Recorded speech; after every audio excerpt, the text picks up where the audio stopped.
Okay, alright. Welcome back to my YouTube channel. I'm Mandis Vlog. Nako, matindi. Napakainit mga kaibigan nitong ating tatalakayin. Dito muna tayo sa mga kulto na nakakulong. Latest update sa pangunguna ni Senior Ragila, Mamerto Galaneda at iba pa nilang kasamahan. Nako, nabisto. Lansyado na upang sila ay makalaya. Strategy, taktika, planchado na gagawin upang ito ay lubos na makalaya. Laman ng video na yan ang ating tatalakayin mga kaibigan. At kung bago pa lang po kayo sa aking maliit pa na YouTube channel, inaanyayahan ko po kayo, please subscribe. Sabay-sabay po nating i-like ang video na ito kung nagustuhan nyo po. Ako'y muling nakikiusap mga kaibigan, kung pwede lang ho, patapusin po nating panoorin ang kabuuan ng vlog na ito. At nang sa ganon, lubos po nating maunawaan. Eto na! Samahan niyo po ako mga kaibigan, panoorin! Ano nga ba itong planchado na strategy, taktika upang sila'y makalaya diyan sa rihas na bakal? Panoorin po natin.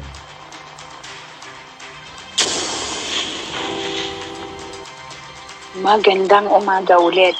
Nandito ulit ako sa isang sulok ng daigdig para ipaabot sa inyo na mga kaibigan, ang kasalukuyang kaso ng mga kulto against the bayan ng Socorro is rolling pa din. At yung mga nila, meron silang bagong taktika mga kaibigan na kanilang ididiin. Umano, ang aming mahal na Mama Nena na namayapa na dahil kanilang nilason, babaguhin nila ang mga taktika nila na para sila ay walang sala sa lahat.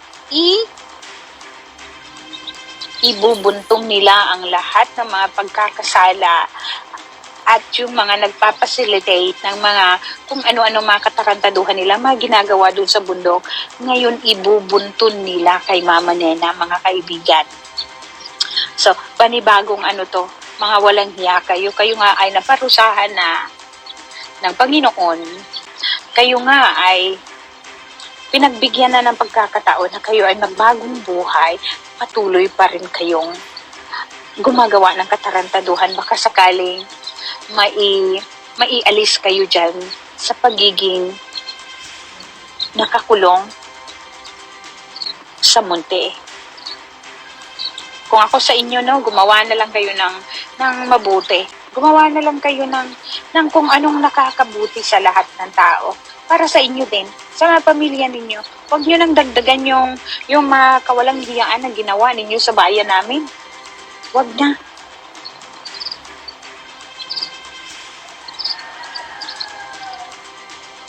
At ito namang mabalikan ko. Ito naman si board member Totoy Bernal, ang umiipal ngayon. Siya na po ang hirang na bagong spokesperson. Diniklara niya yung sarili niya na siya ang spokesperson ng mga kulto. Kaya ito sandalian lang ito mga kaibigan para iparating ko sa inyo na yung bago nilang taktika ng mga kulto na ididiin nila si Mama Nena. Ididiin nila dahil nga wala nang magagawa dahil ito ay namayapa na. Kaya yun ang bago nilang mga tactics na ituturo nila ang walang kalaban-laban na Mama Nena. Yun ang gagawin nila. Nag-umpisa na nga Nag-umpisa na. Dahil yung mga kumadro ng natawag ng NBI, ganun ang ginagawa nila. Ganun ang ginagawa nila at ididiin nila kuno si Mama Nena dahil nga hindi na siya makapagsalita pa. So, yun ang bago nilang Kaya, sige lang kayo mga kumadro na. Isa na dyan si Jella Hugar. isa na dyan, inagagalit pa siya, paninindigan niya at ituturo niya daw talaga na si Mama Nena ang may pakana ng lahat. Kaya,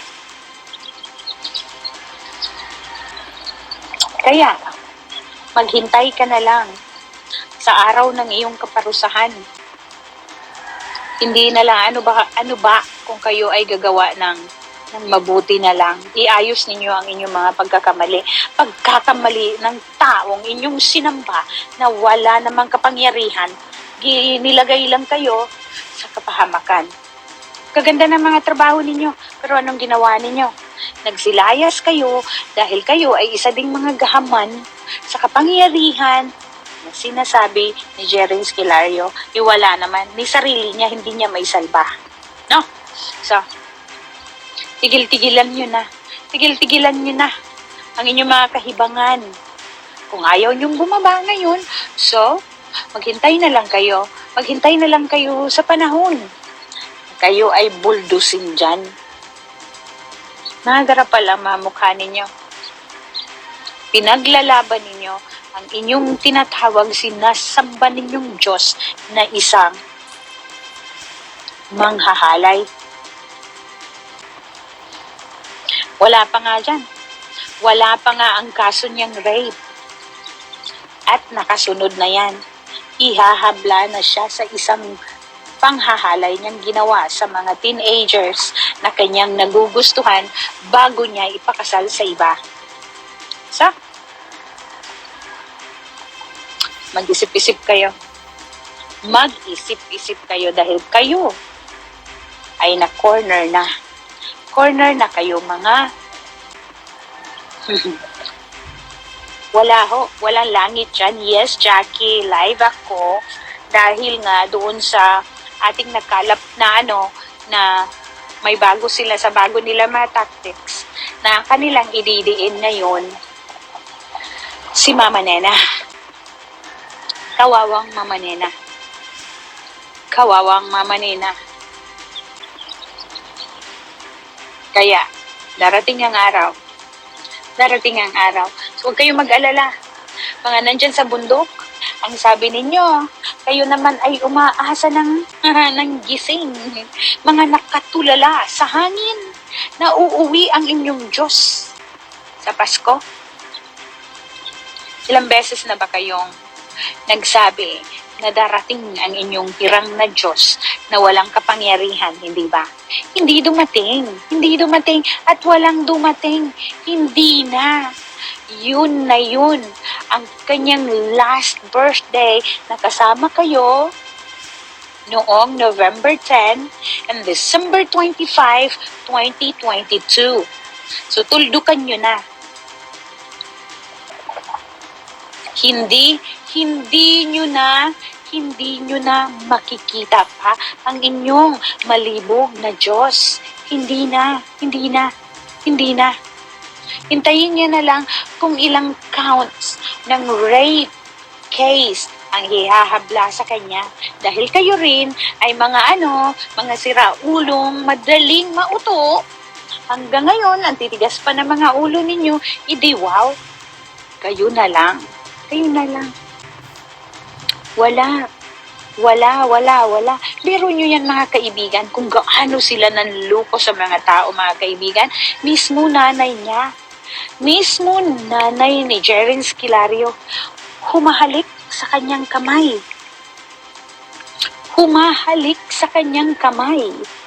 Mga kaibigan.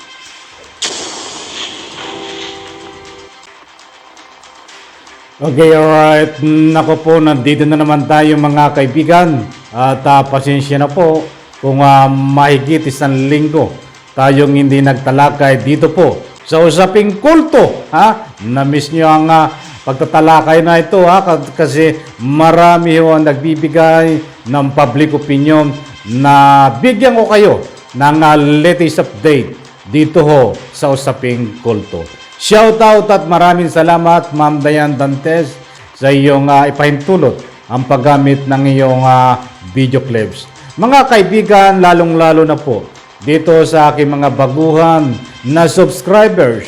Ito po si Ma'am Dayan Dantes na nakikita nyo na nagsisiwalat ng mga kalukuhan diyan ho sa loob ng kapihan ay yan po ay dating membro ng kulto na tumiwalag na ngayon po ay alam pagkakaalam ko ay nandiyan po sa ibang country sa Amerika datapwat marami niya pong alam.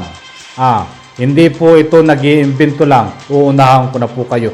Mayroon po siyang pinagbabatayan, mga kaibigan. At siyempre, ay yung kanyang pamilya ho, ay nandiyan pa rin hanggang ngayon sa loob ng kapihan. Ito, ang mga request nyo, nabigyan ko kayo ng latest update tungkol dito sa gumugulong na kaso ng mga kulto sa pangunguna ni Senyor Aguila. At siyempre, itong si Mamerto Galaneda. Ilang araw na to isang buwan na ba? Mag-iisang buwan na ba ito? O mahigit isang buwan na nakakulong diyan sa Bilibid NBI Muntinlupa. Matindi, di ba? Na Bilibid agad. Sa lahat po ng hindi nakakaalam, ang kaso po nila ay Nobel recommendation. Walang pansamantalang kalayaan. Kaya't habang nililitis po sila, ang mga kaso po nila ay sila po ay pansamantala nakapiit diyan sa NBI Bilibid Prison sa Muntinlupa until mahatulan ng beyond reasonable doubt na guilty sa kaso na sinampa po sa kanila. Advance po tayo dahil alam po natin diyan po tayo pupunta pagdating ng takdang panahon dahil nagbabase po tayo sa mga ebidensya. Okay, puntahan po natin ito, madalian lang, planchado na. At ika nga po planado na, strategy, ang tangka nila nga paglaya kung sakali na ito ay manaig ang kanilang mga plano, strategy, taktika na idiin. Lahat ng ika nga po kalukuhan na nangyari diyan sa kapihan ay ididiin itong si dating presidente ng kapihan na si Ma'am Nina na ngayon po pasintabi sa kanyang pamilya na nabagit ko kahit siya ay nasa kabilang buhay na. Siya po ang gagawing utak di umano ayon po sa nakalap natin ng mga impormasyon para na siya ganun po lituhin. At ang buong akala po nila ay mapapawalan sala sila at makakulaya. Nako, kahit anong gawin nyo pa, Senyor Aguila, Mamerto Galaneda, nang idein yung utak dito ay itong si Ma'am Nena na dating presidente na ika nga po maganda ang patakbo niyan dati diyan sa kapihan ay wala ho kayong magagawa. Nananaginip kayo ng gising. Kaya nyong gawin yan. Kaya nyong lituhin. Ba't kayo lang ang maniniwala? Diyan sa inyong mga gagawin. Ba't ang taong bayan, ang hustisya, ang ating justice system, ang mga nagpapatupad ng ating batas ay hindi maniniwala sa inyo dahil bistado na kayo. Yun ay isang taktika nyo, strategy ng akala nyo. Ang taong bayan, ang mga humahawak ng kaso dito ay maniniwala. Pues hindi. Lalo kayong madidiin sa mga binabalak nyo. Yung binatangka nyong paglaya para kayong makalaya, ay nananaginip kayo ng gising. Nakatulala sa hangin. Nako, naalala ko na naman yung kantang yon. Ay, timsong ko ito kaya Tornito Pasio gawin din natin timsong dito. Kaya Mamerto Galaneda at dito kaya Senyor Aguila at iba pa niyang kasamahan para sa inyo itong awiting kong ito. Nananaginip ng gising, nakatulala sa hangin. Diyos mio, mahabagin. Yun naman po ang katotohanan. Habang nandiyan ho sila sa Bilibid Prison, sa NBI detention, ay sila ho ay nananaginip ng gising, nakatulala sa hangin. Sila po ay 13 na magkakasama diyan. Hindi pala, sapagkat yung babae, baka ibang cell na yun. 12 lang, mga lalaki. Yung isang babae na bugaw. Ay, siyempre iba na sila. Magkakasama po sila diyan. Kumusta na kaya sila? Nag-uusap-usap yun. Nagpaplano. Mamerto, sabi ni Senyor Aguila, Mamerto, ganito ang gawin natin. Idiin natin si dating presidente. Sabi naman ni Mamerto at ni Senyor Aguila, oo nga, idiin natin. Bistado! Alam ko na ang kalakas ng utak mo. Mamerto Galaneda, sabi nga, lumalabas sa investigasyon, ay kaya mong gawin ang pula na maging puti. Kaya mong magbaliktad. But, noon yun. But dito sa puntong ito, nabistado na mga kalukuhan nyo, hindi mangyayari ang binabalak nyo. Mga kaibigan, bukas po ang comment section na naman ng inyong salubin, public opinion, dito sa usapin. May ka nga po'y kulto na ito. Pwede po kayo magbigay ng public opinion. Tinay buong puso, puhong ire-respeto. Abangan po natin ito. Dahil gumugulong ang kaso at magkakaroon po ito ng hearing sa korte. Ididiin nga ba nitong mga itong makakasama sa kulungan ang pangalang nina na siyang utak na lahat? Kalukuhan, kahit idiin pa nila anong ebidensya ang makukuha doon, nananaginip ng gising yung mga yan, mga kaibigan. Kasi yun ang balak nila di ba? Planchado na ang kanilang ginagawa nga para makalaya. No, hindi ka makakalaya, kayong lahat diyan. Nobel recommendation, mga kaibigan. Okay, abang-abang po tayo at abangan din po ang latest update sa Catherine Camilon at siyempre doon sa Victory Liner boss na nagkaroon po ng hindi magandang pumanaw itong dalawang magkasama sa isang bus po nangyari. Abangan din po ang mga latest update dyan. Ito po muna ang ating pansamantalang ibibigay sa inyo. Maraming salamat po at pagpalain po tayo lahat. Sabay-sabay po nating i-like ang video na ito. Palakpakan.